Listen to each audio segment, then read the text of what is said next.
This is the Missouri Southern State University Coaches Show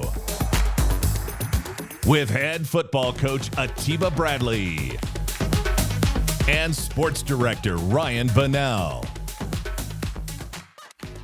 Welcome into another edition of the Missouri Southern Coaches Show, and as you might notice, we're going to do things a little bit differently this time around. As always, we're joined by head coach Atiba Bradley here, but we've also got a new co-host for today's show, senior tight end Dimitri Lloyd, joining us in studio. And Dimitri, before we get into the nitty-gritty of Saturday's matchup against Pittsburgh State, you're wanting to go into sports media, is that correct? Yes, sir. I'm graduating with a bachelor's of science degree in mass communications in December.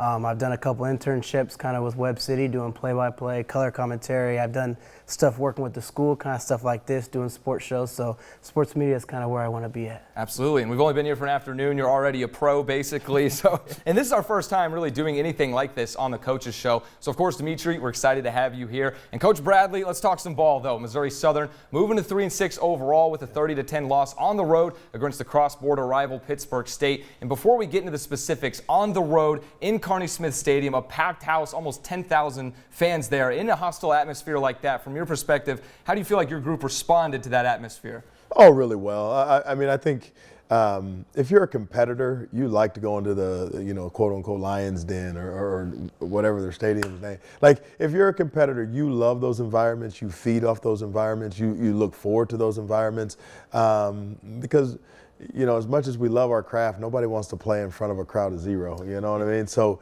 the more the better, the louder the better.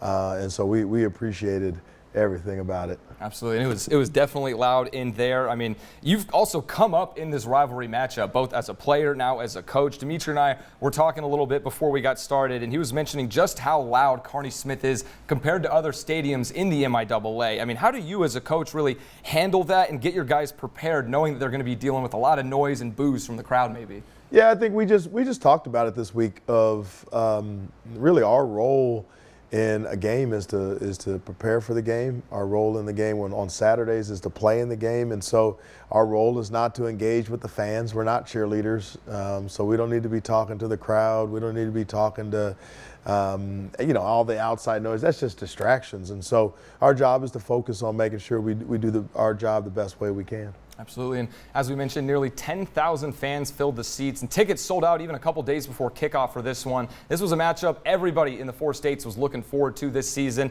All right, now getting into specifics from the 2025 Miners Bowl, we'll get the negatives out of the way first before getting into some positives. Coach, after posting, negative 12 rushing yards last week against Missouri Western.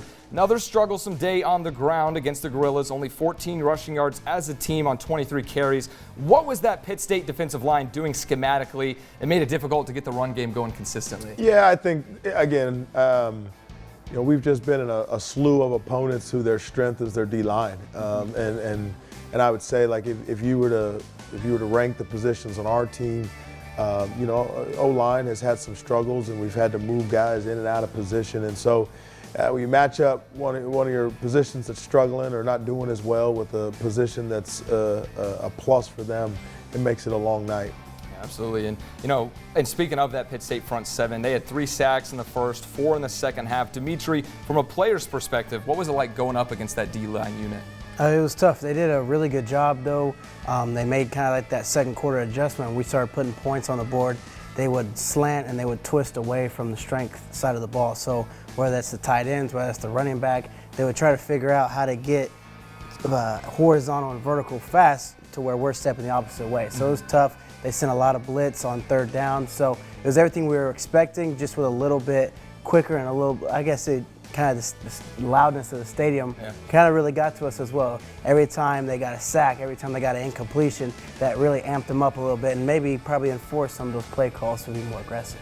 Definitely. And Coach Bradley, speaking of that, Pitt's front seven, they did a really good job. They had 3 sacks in the first half, 4 sacks in the second. As we mentioned, and kind of we mentioned with Myers as well on the sideline, was they were slanting away. Like I just said to Ryan, they started adjusting to where, like teams we've seen in the past, they'll just crush everything down west, northwest, or UCM. How can we improve up front to kind of counter that and kind of counteract whether it's a crush or whether it's a twist or maybe even a slant? Yeah, I think sometimes you got to rely on the experience of the O-line and being able to make those adjustments in game is tough when you have some new starters. You know, I think this was Carter Bosley's second start. You know, Fui making his third or fourth start. You know, so what you want is an older group of old linemen that have seen a lot of the slants and the stunts and be able to get in and out of that. And kind of another thing that stood out in this game on offense was a little bit of inconsistencies. There were some really strong drives, also a couple drives getting stalled. You know, the Lions, several 50-plus yard drives in this one. Also a few 3-and-outs, though, before momentum could get going. It felt like the opportunities were there, but from your perspective, Coach, what was really causing those drives to get stalled out there near the end? Well, we had one. I believe we had, in that second half, we had a big play going toward the scoreboard with a block in the back. We had a holding. It just, and that's the thing about when you face really good defenses, is that you got to make sure you don't shoot yourself in the foot.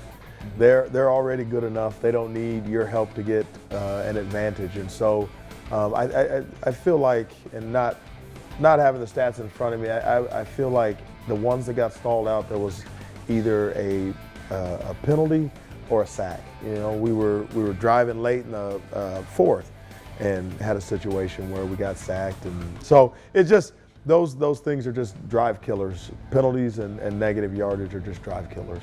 Absolutely. And each Sunday, Coach, you talk about in the team meetings, got to win the fourth quarter, got to win specific, whether that's field position.